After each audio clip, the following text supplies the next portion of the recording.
자, 오늘은 복해 인트로에 대해서 조금 설명을 할게요. 독해를 할 때 우리가 어디에 집중을 해서 읽어야 될지 간략하게 설명을 하겠습니다. 뭐 나도 준비된 게 없어. 그냥 생각나는 대로 이제 하는 거야. 그러니까 제일 많이 나오는 게 주어, is 이렇게 나오는 경우가 있어요. 그래서 is에다가 동그라미 치고 얘가 정의 유형이라고 해. 번호도 매겨볼까? 정의 유형. 이 정의 유형이라는 거 A is B다 이렇게 쓰는 거거든. A is B다. 그러면 A는 무조건 핵심어가 되는 거야. 키워드가 되는 거고요. 정의 유형이 나오면. 그리고 A는 B다 해서 얘가 명사로 주어졌다면 B가 이 명사는 굉장히 포괄적, 추상적으로 씁니다. 또는 뭔 말인지 모르게 쓸 수도 있어요. 그래서 요 명사에 붙어 있는 형용사 또는 현재 분사나 과거 분사, 특히 이제 형용사를 주고요. 얘네들을 뭐라고 그러냐면 가치 판단의 기준을 마련해 주는 형용사입니다. 그러니까 형용사 하면 가치 판단의 기준이 되는 거야. 그래서 이 형용사가 그 다음 문장의 프로세스가 되는 거야. 그래서 우리가 논리 문제에서 형용사가 블랭크다? 그러면은 그 형용사가 뒤에서 프로세스가 되는 거니까 뒤에서 무슨 말을 하는지를 보고 판단하면 되는 거고, 독해를 할 때에는 형용사가 나오면, 아, 이 형용사가 이 글에서 A라는 이 핵심어에 대한 가치 판단을 해주는 거니까 계속 이 형용사가 프로세스 되는 거예요. 예를 들어서 그는 he is a student 이렇게 씁니다. 좋아요. 그는 학생이다. 이 정의유형이죠. 그런데 여기다가 rich라고 쓸게요.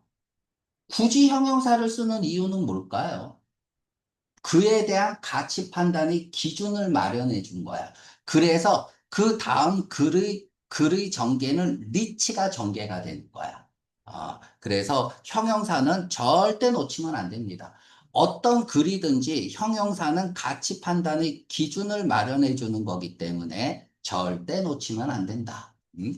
두 번째, 또 이런 게 있어요. is 다음에 ing를 쓰는 경우가 있어요. 이걸 이제 현재 진행이라고 하죠. 현재 진행은 원래는 조금 전 과거부터 조금 후 미래까지죠. 야, 지금 거기 날씨가 어때? 비 오고 있어. 조금 전에도 비 왔고, 말 끝나고 나서도 오고 있고.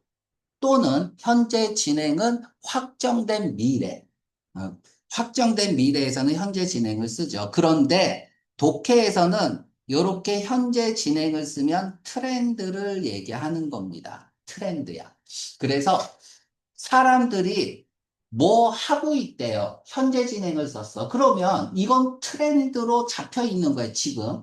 그러니까 점점 더 많은 모앤모 피플들이 더 관심을 가지고 더 집중하게 되겠죠. 그치? 그래서 트렌드가 발생했구나라는 걸 알고 읽어야 되고요.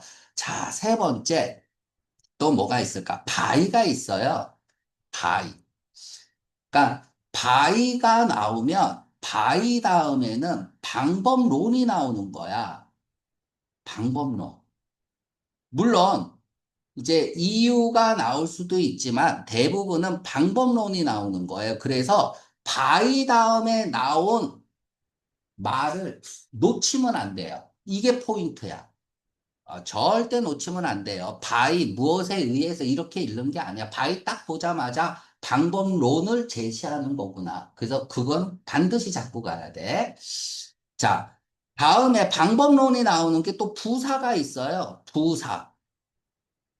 부사는 동사를 수식해 주잖아, 보통은. 이 부사도 굉장히 중요한 역할을 하는 방법론을 얘기를 합니다. 그래서 부사도 놓치면 안 돼요. 독해할 때. 그래서 이런 것들이 나오면 필기를 좀 해두세요. 간단하게. 놓쳐서는 안 될 것들이고, 이러한 것들을 놓치면 답이 헷갈려. 음? 자, 네 번째는 또 뭐 할까? 네 번째는 with나 without이 나옵니다. with나 without이 나오면 그 다음에는 조건이 나오는 거예요. 이런 조건이야. 그래서 어떤 조건을 준 거잖아. 그럼 그 조건이 중요하겠죠. 그래서 이 조건, with나 without 다음에 나온 말도 절대 놓치면 안 됩니다.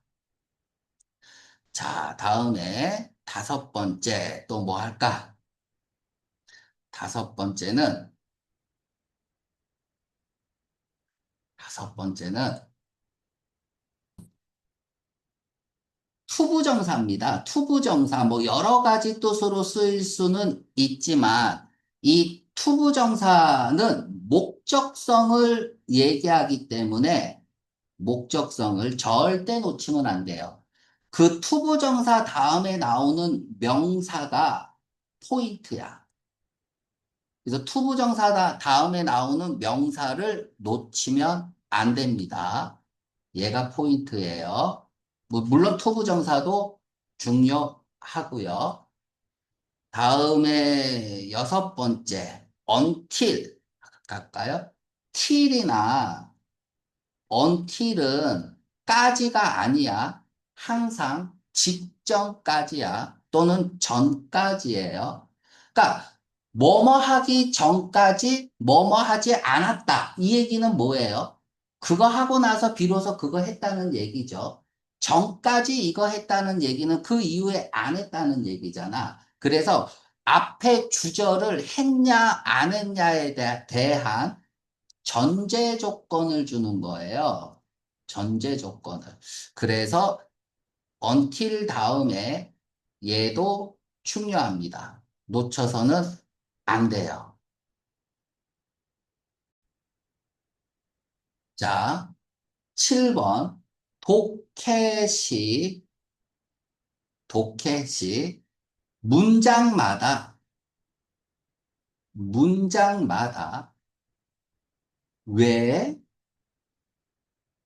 그래서, 그게 뭔데, 어떻게, 우, 뭐 여러 가지가 있지만 기본적으로 왜, 그래서, 그게 뭔데? 어떻게라는 얘기는 뭐냐면 마이너스 이 말이 나온 거예요. 그래서 문제점이 발생한 거야. 자, 내가 어떤 문장을 읽고 왜? 라고 물을 수 있다면 그걸 해결해 주는 문장이 있을 거 아니야. 그 답이. 그게 메인 포인트예요.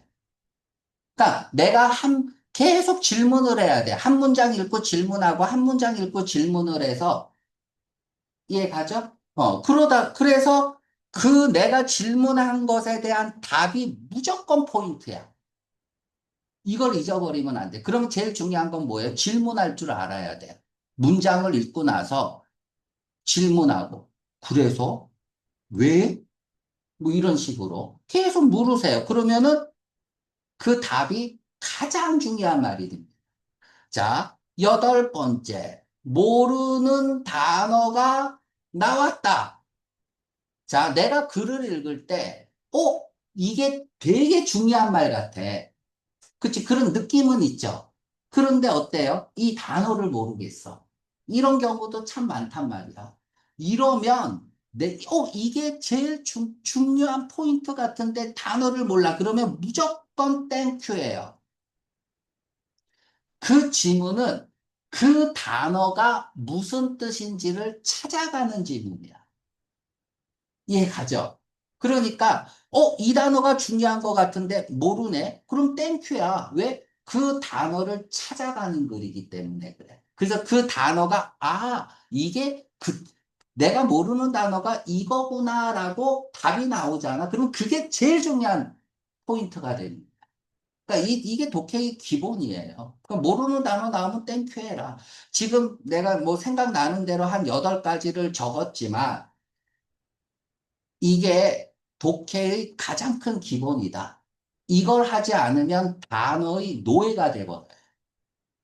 자, 뭐, 아홉 번째, 한 번 또 생각나는 게 있으니까 합시다. 보통 관계대명사라는 것은 앞문장을 수식해주고 부연 설명해주는 역할을 주로 한단 말이야. 뭐, 아닌 경우도 있지만, 보통은. 그렇다면, 첫 문장부터 관계대명사가 막 이어지면서 나오진 않아요. 부연 설명을 하려면 글의 중후반부터 이제 부연 설명이 전개가 되기 때문에, 그치? 처음 부분은 인트로 부분이기 때문에 막 부연 설명을 그렇게 줄 필요가 없어. 그런데 첫 문장이나 아니면 초반부터 A, A는 또 관계대명사로 연결을 하고 B래요. 그리고 또 B는 뭐 보통 이제 뭐 콤마 적어주겠죠. B는 관계대명사로 연결하고 C래요. 그러니까 설명을 A를 하는 건지, B를 하는 건지, C를 하는 건지 갈피를 못 잡으면 안 돼요. 얘는 얘를 꾸며주고, 그치? 얘는 얘를 꾸며주고, 이런 거는 뭐 기본이잖아. 이렇게 전개가 되면, 그러니까 인간은 우리 몸은 70%의 물로 구성되어 있고요. 대부분은 혈액을 차지하고요. 혈액이 이제 대부분의 어떤 물을 차지하고요. 이런 글이 있다고 합시다. 그게 맞든 안 맞든 그 혈액은 적혈구가 하고요. 이 적혈구는 빨간색으로 보이는 것은 헤모글로빈 때문이에요. 뭐 이런 글이 있다고 합시다. 그러면 C가 포인트야. 그래서 이 헤모글로빈에 대해서 얘기하고 싶은데 인트로를 이렇게 쓰는 거야. 혈액 얘기하고, 그치? 큰 범위부터 작은 범위로 이렇게 가는 거죠. 큰 범위에서 점점 더 작아지는. 그러면 맨 마지막에 설명한 헤모글로빈을 전개하겠다는 내용입니다. 열 번째, 이제 하면서 나도 생각나야 돼. 적어 놓은 게 없어서. 열 번째, 낫이 되게 중요한 역할을 합니다. 우리가 나데이 나오면 뭐예요? 무조건 법비가 생각이 나야 돼요. 선생님, 법비가 없는데요. 없어도 A가 아니면 뭐지? 이런 생각을 하고 계속 읽어야 돼. 그러면 그 다음이나 다음 문장에 벗이 없더라도 숨어 있는 거예요. 그래서 not이라는 걸 보이면, A가 아니래. 그럼 뭐지? A가 아니면? 계속 끌고 가야 되는 거야. 그 생각을 놓치고 읽으면 안 되는 거야. A가 아니라면 뭐지? 예를 들어서, 의견은 사실이 아니다. 이런 글이 있어. 그럼 사실이 아니면 뭐지라는 생각을 계속 가지고 읽어서 법비를 어떻게든 찾아내야 됩니다. 그게 포인트입니다. 그러면 법비가 포인트가 되는 거예요. 요 정도, 지금 10가지 설명했는데 요 정도만 가지면 그래도 기본적인 독해를 하는데 흔들림이 없다라는 거 꼭 기억을 해주고, 뭐 다 기억을 할 수는 없겠지만 지금부터 독해를 하면서 이런 것들의 포인트를 맞춰서 어떻게 읽는지 이런 것들을 조금 생각하면서 수업을 들었으면 좋겠습니다.